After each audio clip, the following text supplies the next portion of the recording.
ఇదైతే మనకి entrance Taj Mahal. So చాలా టూరిస్ట్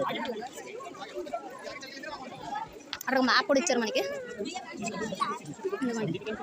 అది కూడా చూడండి, ఇక్కడ చాలా మంది గైడ్స్ అయితే అవైలబుల్గా ఉన్నారు. సో చూడండి ఎంత బాగుంది కదా, చాలా చీకటి అయితే ఉంది, మ్యాక్సిమం అయితే ఏం కనిపించదు. ఏమనుకున్నాను నేను, అదిగోండి పైన ఒక హ్యాంగింగ్ అయితే ఉన్నది. సో మీకు ఇక్కడ నుంచి చూస్తాను చూడండి, లోపల ఫోర్ట్ ఇది, లోపల తాజ్మహల్కి ఇంకా ఎంట్రన్స్ అయితే ఉన్నాం మనం. అక్కడ చూడండి అదిగోండి తాజ్మహల్, ఇది కదా మనకు కావాల్సింది కదా. ఇంత దూరం మనం వచ్చింది ఈ తాజ్మహల్ కోసం. చూడండి ఎంత బాగుందో,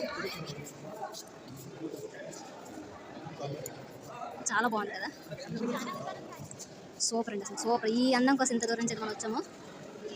జనాభా అయితే మనకి మామూలుగా లేరు, చాలా చాలా అదర్ కంట్రీస్ నుంచి కూడా ఇక్కడ మనం ఫారినర్స్ చూడొచ్చు మ్యాక్సిమం సమ్మర్ టైమ్స్ కాబట్టి. ఇంకా వా ఏ ఉన్నది తాజ్మహల్ ఏ ఉన్నది.